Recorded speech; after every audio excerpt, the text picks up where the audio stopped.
And here is the beginning of my scarf number 5. Very open, very lacy pattern.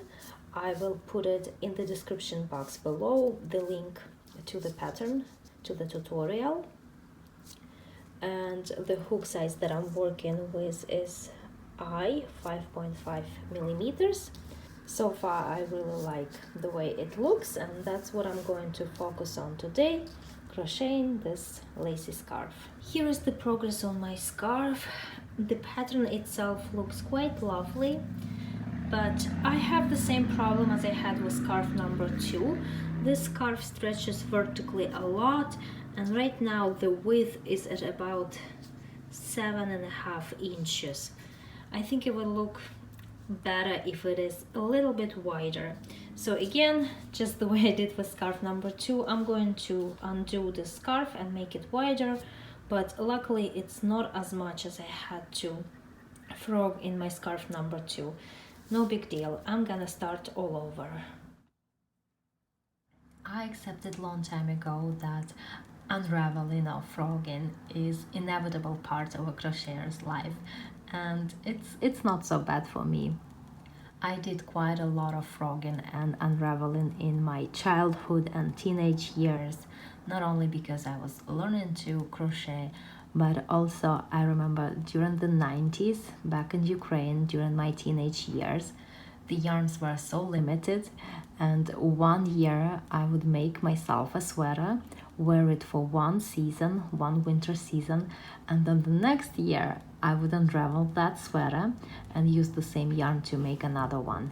And when unraveling, especially work made with such delicate yarns as this one, it's important to be very, very careful. For instance, this yarn has a metallic strand, so I need to be very, very careful not to break it.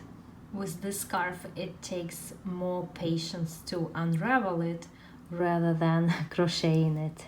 Thank you to all of you who are watching these videos. Thank you for joining me and following me on this crochet adventure of completing 9 lacy scarves for a big commission. Thank you so much for all of the encouraging and kind comments, and thank you for sharing your stories. I really enjoy reading the comments on these videos.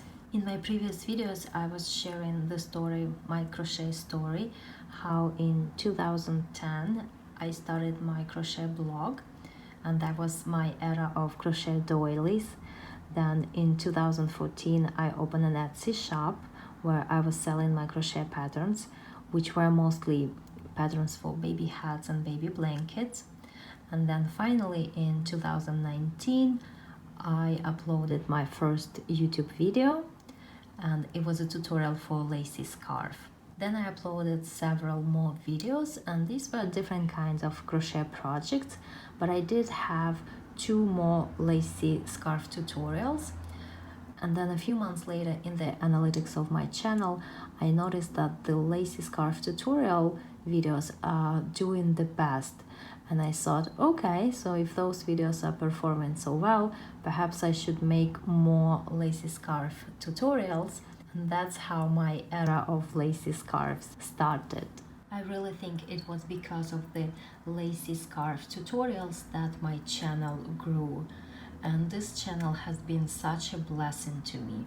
Not only I made so many new friends through my channel, not only it gave me an opportunity to share my passion and my knowledge with other women, but also it was that step when crochet turned from hobby to work for me. When I started my blog in 2010, crocheting was a hobby. When I started my Etsy shop in 2014, even though I started selling my patterns, crochet was still a hobby. But in 2019, I was going through a divorce.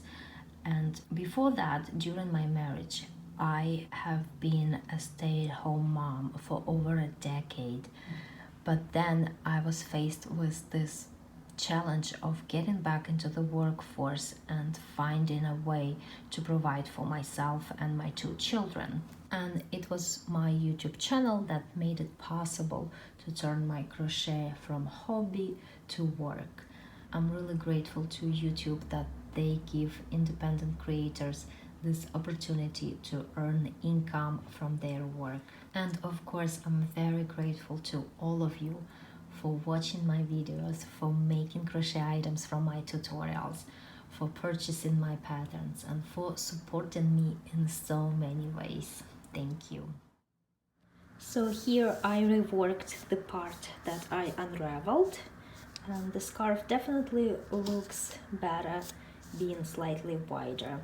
And it took me about 40-45 minutes to rework the part that I had to frog. I'm not gonna be able to finish this scarf today because it's already evening. It's about 20 minutes before it's gonna get completely dark outside, and I'm gonna go for a quick walk, and then after dinner I'll work some more on the scarf and I'll finish it tomorrow.